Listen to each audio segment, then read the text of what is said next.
Hello YouTube, it is Toy Adventures here again with another Jurassic World Dominion review. And today we are taking a look at a brand new vehicle within the Mattel line, the Capture and Crush truck. Now this is the new vehicle from the brand new Dominion line.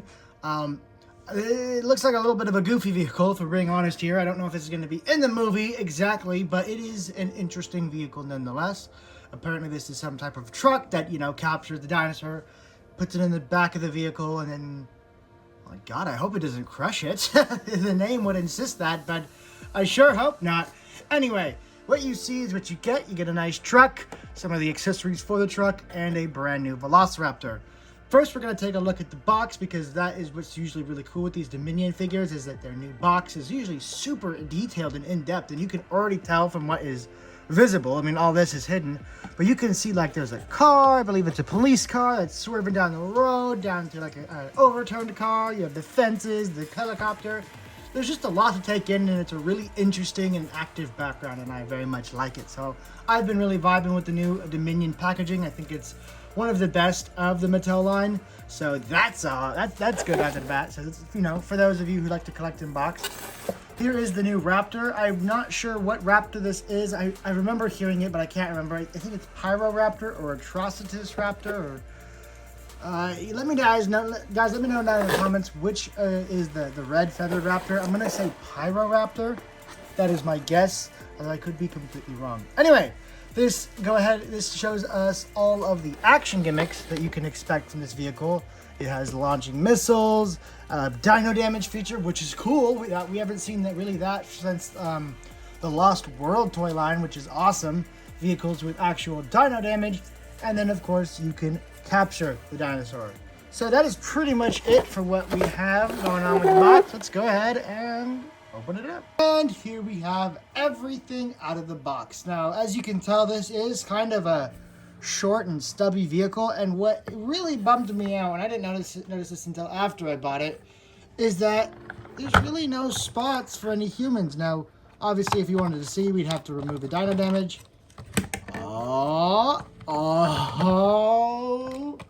Looks like I just ate my words. Folks, there is actually room for 2 humans inside. Now, I was saying, this is so lame. A vehicle that can't house humans? No, folks, it can house humans. The windows are just extra tinted, so you really can't see when it's closed. It looks pitch black. That was just like a personal question I had. Didn't even get onto the action gimmicks yet, and this one's a little tough to put back on. There we go. So yeah, very cool. I thought this was just a really cheap vehicle, but no, you can fit up to 2 humans in here, which is very nice. Very nice. Okay, Mattel, pass. You get a pass. So let's take a look at the Velociraptor first, obviously, because that's what we all bought this for. No, it's just the least I have to say about it. It is your standard attack pack Velociraptor, so I don't really need to go over the articulation. You get a pretty okay brown with a bright orange paint scheme here. It looks a little weird. Usually the pack-in dinosaurs are nothing too special, and this one is a perfect example. It's just a good Raptor toy, but nothing out of the ordinary. Let's just take a look at his little thing, and yeah, that is pretty much it for the Raptor. Pretty solid little toy. Now here is the capture truck, looking pretty stubby for a vehicle, pretty compact. I like it though. It's nothing too crazy, but it is a good play toy. This is again what we're gonna assume is a tranq dart, and not an actual rocket-propelled grenade that will hit the dinosaur and blow it up into tiny pieces. What is the point of a capture truck if you're going to blow up your target? And you get the capture crane, which I don't know if that's what it's called, but that is what it's called now. So theoretically, what you would do, knowing how Mattel does it, it's just kind of like Kenner. How do you even? Okay, so there's a button on top of the gun right here, and what you would do, and you can't aim the thing down, so you have to if you're gonna shoot it straight on, you'd have to, kind of compensate for the drop of the bullet instead of just aiming it at the dinosaur. Oh, we tranked him. We totally tranked him, guys. He's out cold. And then we capture him. Is this slower? this cannot lower, so you just gotta like... There's a lot of like moving the truck manually to get this to work. There should be a rope, shouldn't there? Moving this down. Look at me, I'm sounding like a cynical Ian Malcolm. So, you've captured your raptor, yes? Okay, excellent. Now you want to move him back. Move him back. Ah, got him. All right, we have secured the Velociraptor.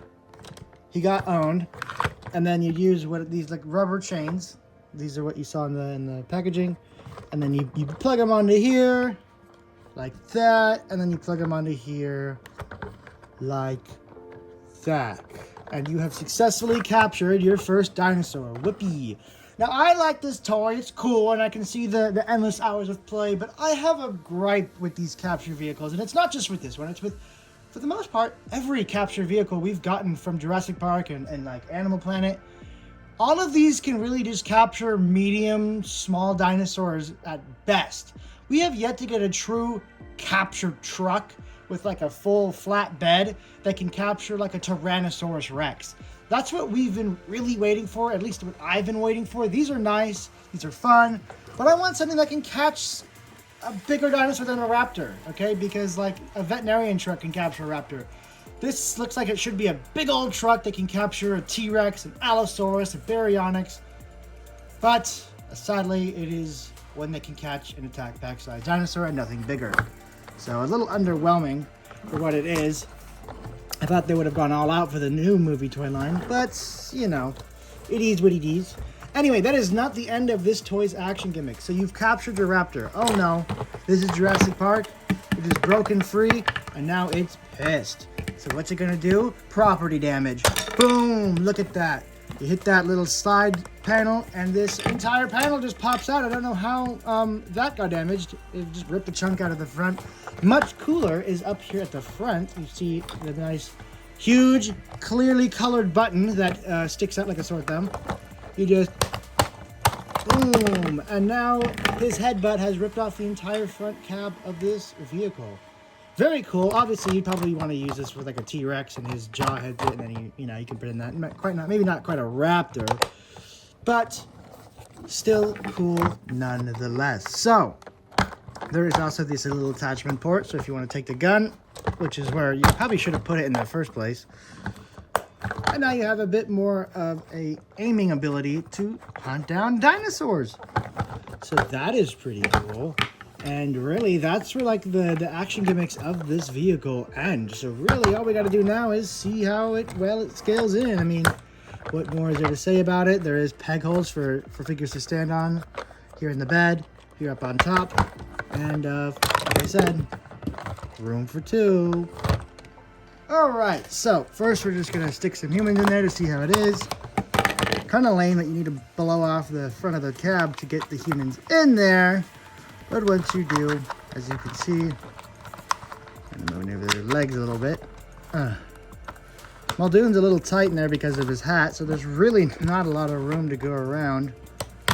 But you can just barely fit two Mattel humans in there. Meaning anything bigger than a Mattel human, like a Marauders action figure, Joey toy, anything like that, not gonna work. Not going to work. But what I want to do now is emphasize just how small this vehicle really is, because when I saw it in pictures, I thought it was just going to be at least a little bit bigger, but no. This is a small, stubby little boy, and let's go ahead and do some size comparisons to show just how small and stubby it is. So, how well does this capture and crush truck fit into the rest of the Jurassic World toy line? Right off the bat, I'm going to go ahead and humiliate it by putting it against a actually small vehicle, which is the InGen Capture, or just like the InGen Scout Truck. Whoa. And as you can see, it is about the same length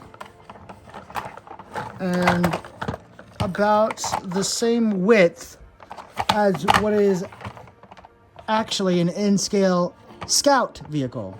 A light reconnaissance vehicle is the same size as a large, heavy-duty capture truck for dinosaurs. Mattel, you gotta stop cheaping out on this stuff. I know it's not an iconic vehicle, but come on. Need something a little more exciting than a raptor catcher. I mean, Ugh. It's cool, don't get me wrong. I'm kind of sick of the small dinosaur capture vehicles. I want something impressive. But for what this is, I still think it is pretty cool. Now we'll go ahead and put it up against the T-Rex just so you can get that image. This does look a little better now that they're together, but it's still not quite what we wanted, right? Well, he's tearing apart the whole set. The whole set's coming down. Well, guys, thank you so much for watching the review. And that is all I had to say about this. Everything just went to chaos right there. And that's just a theory. A chaos theory. All right, bye, guys.